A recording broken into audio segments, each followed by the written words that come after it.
Gaurav, I think the number one metric that all CISOs like to point to as the sign of success is the MTTR, or mean time to remediate. I'll just ask the basic question, why is it so darn high, and how high is it? The mean time to mitigate risk in the Fortune 500, as we measure it, we at Balbix measure it, is about 154 days. That is sad. I will just say that. And in the Fortune 100, it is about 74 days and about flat again.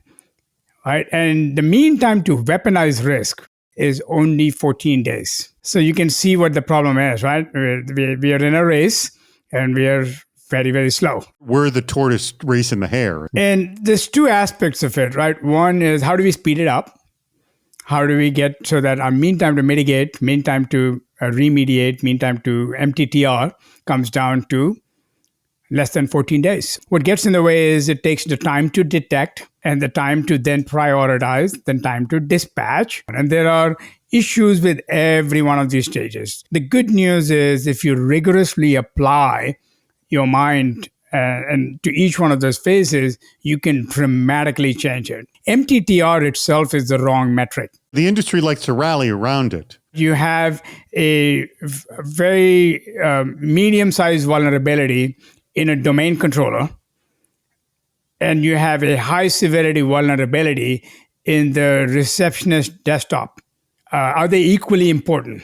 So we need to prioritize, and the right metric becomes the mean time to mitigate risk, which is kind of like taking all of those issues, converting them into risk metrics, and then focusing on the issues based on risk and trying to mitigate risk, not mitigate vulnerability. You don't want to necessarily always solve the problem. You just don't want the issue to become a problem. You don't always have to solve the problem in exactly the same way. How many organizations really know what their acceptable levels of risk are in money terms?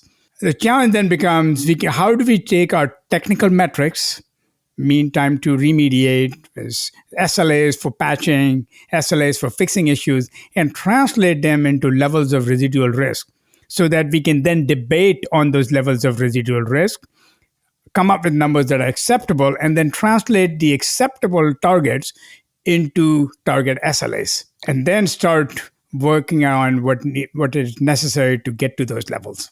Excellent. Well, thank you so much, Gaurav. By the way, if you want to see all the cool stuff Balbix is doing to help with this very, very issue, check them out at balbix.com. There's the address right there.